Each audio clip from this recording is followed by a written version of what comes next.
Why is it so easy to repeat bad habits and so hard to form good ones? Few things can have a more powerful impact on your life than improving your daily habits. And yet, it's likely that this time next year, you'll be doing the same thing rather than something better. Welcome to Flourish. I'm Diane Planet Dan, and you're in the right place if you're ready to create an inspired life.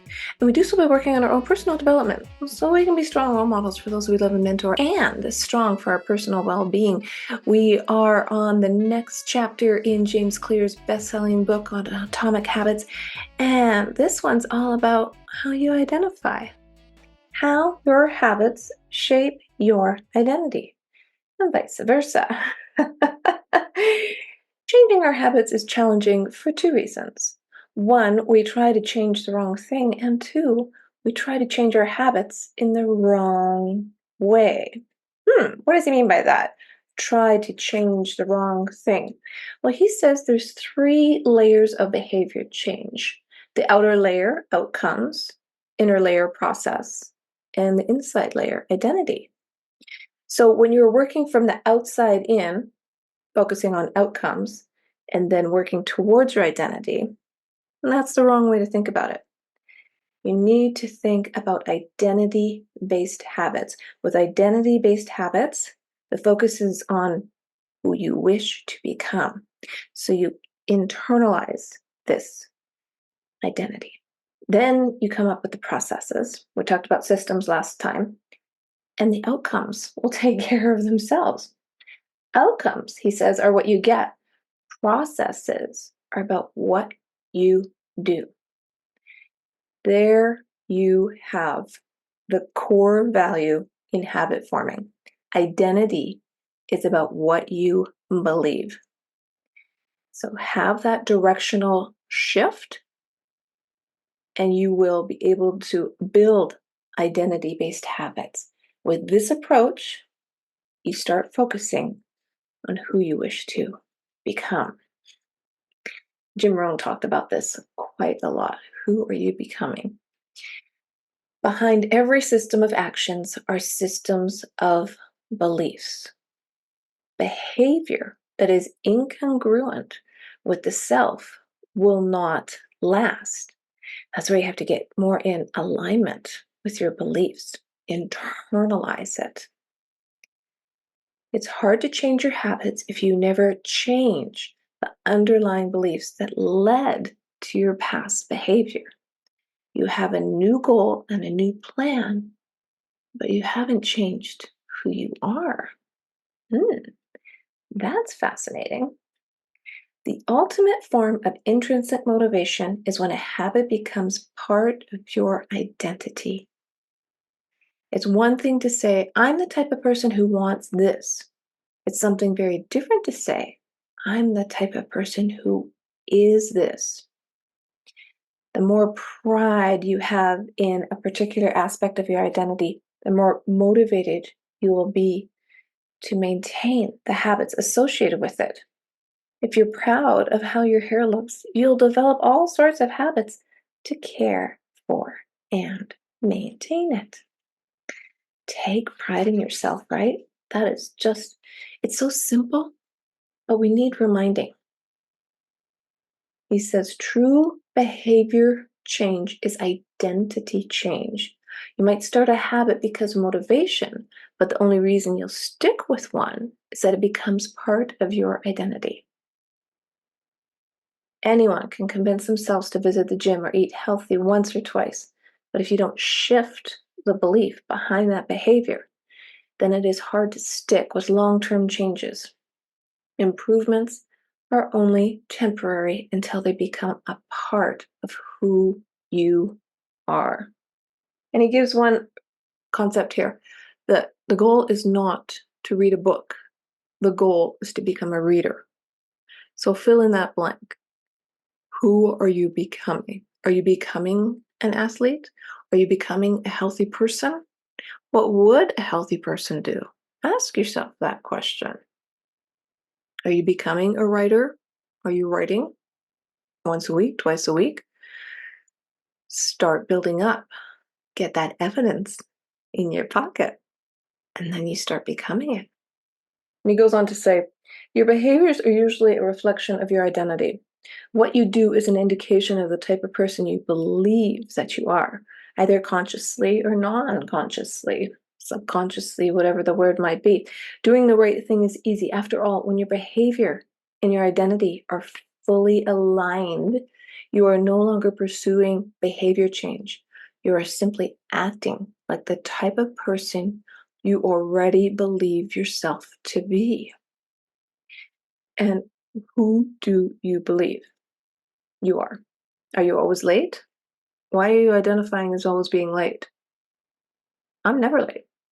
And I tell myself I'm never late. And I don't like being late, period. But I have that belief for so long now, I don't actually have to remind myself of it anymore. It's in my subconscious now. And it grows and it does automatically, just like riding a bike. So when you change your belief system, and you have to talk to yourself, tell yourself who you are, it sinks in. He says, when you have repeated a story to yourself for years, it is easy to slide into these mental grooves and accept them as a fact. In time, you begin to resist certain actions because that's not who I am. The real reason you fail to stick with a habit is that your self-image gets in the way. And I did an entire series on self-image, psychology. I'm going to link that in the show notes.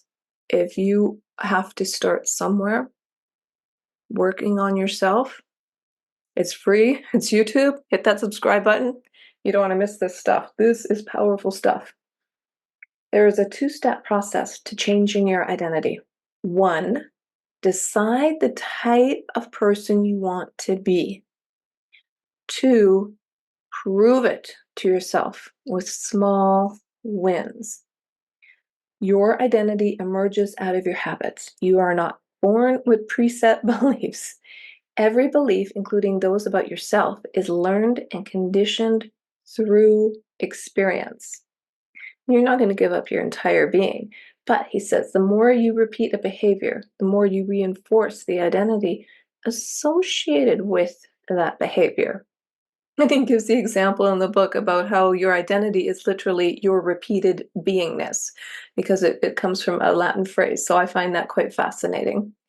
Whatever your identity is right now, you only believe it because you have proof of it. The more evidence you have for a belief, the more strongly you will believe it. He said he didn't start out as a writer. He became one through his habits, and he started writing twice a week. And it built from there, because then he was accumulating evidence. And he says, as you repeat these actions, the evidence accumulates and your self-image begins to change. This is a gradual evolution. We do not change by snapping our fingers and deciding to become someone entirely new. We change bit by bit, day by day, habit by habit. We're continually undergoing micro evolutions of the self. Ooh, I like that. Every action you take is a vote for the type of person you wish to become. The most practical way to change who you are is to change what you do. Action wins the race, right? Each time you write a page, you are a writer. Each time you start a workout, you're an athlete, and so on. Each habit not only gets results, but also teaches you something far more important: to trust yourself. You start to believe you can actually accomplish these things. When the votes mount up and the evidence begins to change, the story you tell yourself begins to change as well. Self-image. So number 1, decide the type of person you want to be. This holds at any level. As an individual, as a team, a community, as a nation, what do you want to stand for? What are your principles and values? Who do you wish to become? These are big questions, and many people aren't sure where to begin, but they do know what kind of results they want. And he gives an example here. Who is the type of person who could write a book? It's probably someone who is consistent and reliable. Now focus, now your focus shifts from writing a book, which is outcome based, the outside of the core, to being the type of person who is consistent and reliable, identity based. Start with the core. Start with how you identify. And this process can lead to better beliefs because when your values are clear, the decision making gets so much easier. It goes on to say, once you have a handle on the type of person you want to be, you can begin taking small steps to reinforce your desired identity. The concept of identity based habits is our first introduction to another key theme in the book: feedback loops. Your habits shape your identity, and your identity shapes your habit. So you're doing, you're becoming, you're being, you're getting feedback, you're adjusting. He says it's important to let your values, principles, and identity drive the loop rather than your results.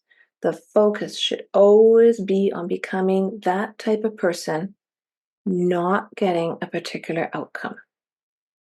Because that goal will happen if you get those systems in place, if you have that identity.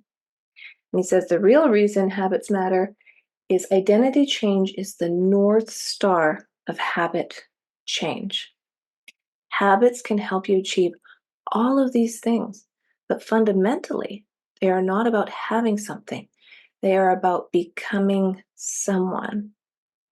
Ultimately, your habits matter because they help you become the type of person you wish to be. They are the channels through which you develop your deepest beliefs about yourself. Quite literally, you become your habits. And he gives an example in the book of a friend of his that lost 100 pounds simply by changing how she identified and asking herself, what would a healthy person eat? Do I need that bag of chips? Or perhaps I should have a salad, that type of thing. What would a healthy person do? What would a non smoker do? What would a musician do? What would a writer do? I love that because when you ask your brain questions, it gives you an answer.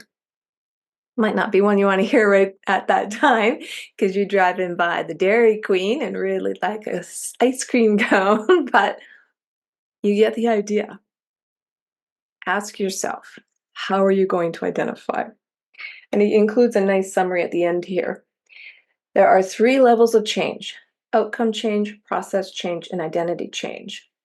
The most effective way to change your habits is to focus not on what you want to achieve, but on who you wish to become.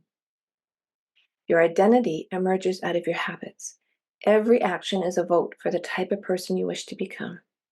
Becoming the best version of yourself requires you to continuously edit your beliefs and to upgrade and expand your identity.